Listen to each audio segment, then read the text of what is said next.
Our next speaker is Ronald Goldberg. Ronald joined the Sustainable Economic Development Department of the Dutch Ministry of Foreign Affairs since 2006. Municipality of Bloemendaal for almost 2 years, 1 year for UNIDO in Argentina and 2 years for UNDP in Guatemala. Then he joined the Dutch Diplomatic Service in The Hague, starting at the political desk Latin America and followed by a 3-year stint for Yemen. He also served for 2.5 years at the Environment and Development Department in The Hague before serving in Costa Rica as head of the Commercial and Press and Cultural Department of the Embassy in San Jose. Ronald strongly believes remittances have a positive impact on poverty reduction. So let's all welcome Ronald. Thank you, Vincent. I first want to take this opportunity to thank Laila Rispens and all the others who have been involved in the organization of this event. I think it's very well organized. You even were able to get, for me, guru on remittances here, Manuel Orozco. I'm very proud to meet you, hopefully, during the lunch break. Lunch break is another issue that I will tackle. I will try to be as brief as possible because I'm sure you are all eager to get to lunch. I want to just mention briefly what is the policy of the Dutch government, especially the Minister for Development Cooperation as regards remittances and migration and development. Our previous minister, Mrs. Agnes van Ardenne, was very clear on remittances. She said this is a private issue. It's money from private people going to other private people. We shouldn't touch upon it and leave it as a private issue. Our present minister, Bert Koenders, is a bit more interested, I think, in remittances. He acknowledges that it is, of course, a private issue. It is private money going to other private people, but it has a very important development aspect. This is also tackled in a policy note that is going to be sent to our parliament pretty soon on migration and development. This policy note was ready early this year, prepared by our Ministry for Development Cooperation, but it was discovered that actually it is an issue that tackles many more ministries, also a Ministry of Justice because of immigration aspect, Ministry of Social Affairs, and there's a whole process of interdepartmental coordination going on right now, and that's a whole bureaucracy you don't want to know. But I'm sure that the note will be sent to Parliament well, within a few months, and there you will find also the issue of remittances mentioned.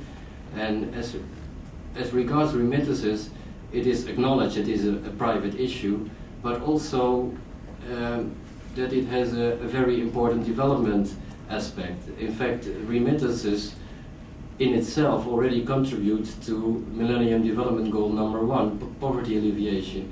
As it reaches people directly in their pocket, it increases their purchasing power and it alleviates poverty.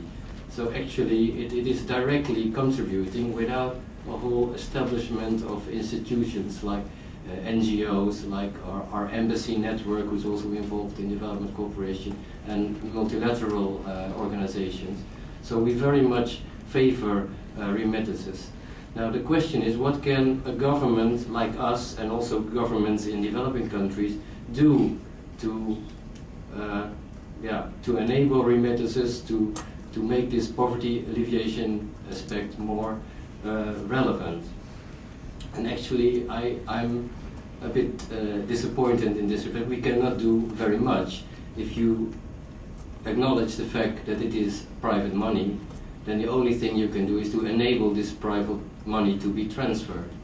And actually that is what we're doing. We have a small support to a foundation called Stichting INT-END, the INT-END Foundation. I've seen there's a representative here, Angel Nascimento. There she is. They established a website, www.geldnaarhuis.nl.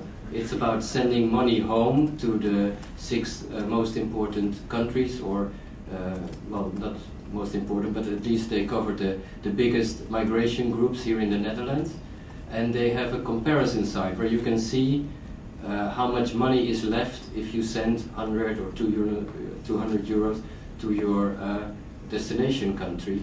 And you see the different suppliers, banks, money transfer offices, and you can compare by sending it regularly and also by sending it as an emergency transfer.